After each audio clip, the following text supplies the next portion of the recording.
Hello, Captain. Yes, you're the captain of the Enterprise now. Go ahead, Captain. You've got a whole universe of captaining ahead of you. And according to 1960s TV pitch document science, the universe is 400 billion galaxies wide. You will never be out of work. And it's easy work, right?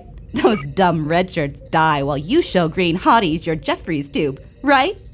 Well, here's the bad news, Chief. You're as dead as a red shirt already. You just don't know it yet. I know you think you're hot triple shit, but in this universe, even a hairless poet king like Picard gets Borgified. Preparation is irrelevant. For a senior Starfleet officer, getting assimilated, or turned into a zombie spider, or mutated into a space lizard who eventually mates with a fellow space lizard officer is a Tuesday. It's practically every Tuesday until you die, because no one can ever get promoted past space wanting you dead. If you've seen the first 10 seconds of any good Earth movies, you know space hates us for our brazenly confident space activities, like using a warp drive and replicating a good Earl Grey. But Starfleet doesn't seem to know that, because even though Earth developed safeguards against consoles blowing up in people's faces by the 20th century, any 24th century bridge officer going through minor galactic turbulence can say goodbye to their humanoid equivalent of eyebrows. It's probably a leadership issue because of negligence on the part of Starfleet's corrupt admirals, which is all of them. Seriously, every admiral, every stardate, even if they aren't controlled by secret brain parasites, which a lot of them are, as it turns out.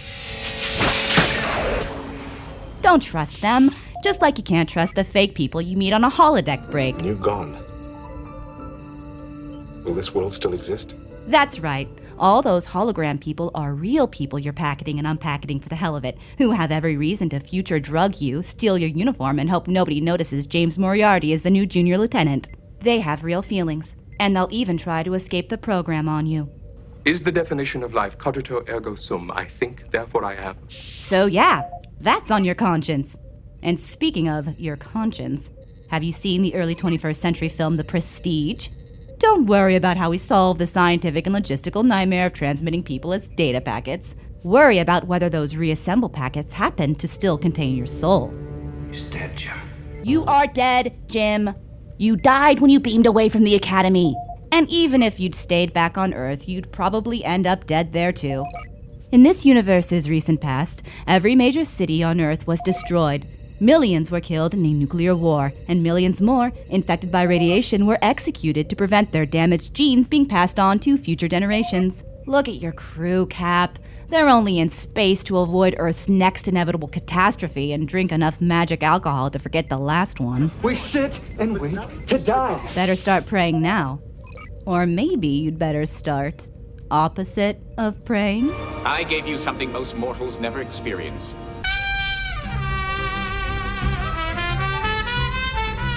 And when it's not a goofball fake Greek god type, it's a fake god-possessed crew member, a fake god space probe, a fake god space entity, or actual Greek gods. Because, by the way, the Greek gods are real. Welcome to Olympus, Captain Kirk. Look, I just want you to be ready for a universe where there are only two kinds of carbon-based life forms colloquially known as people. On one appendage, there are the red shirts, and on the other appendage, there are the secret red shirts. So I'm here to help, because otherwise how would you have known you were a secret red shirt, right? It's not like your uniform shirt is literally... Well, I guess try to live longish and...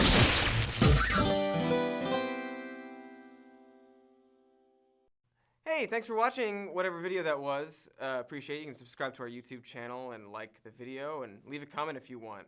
We've actually been reading a lot of the comments that seem to be saying, why don't you make after hours more? More after hours. Let's just have after hours. And so we have listened to you, and we're only doing after hours from now on. So that video you just watched was actually an episode of After Hours. This is also After Hours, and every other video in the future will be. So I hope you like dissecting, I don't know, pamphlets in like a dentist's office. There are 5 things about it that are secretly horrifying, and you'll find out how next week.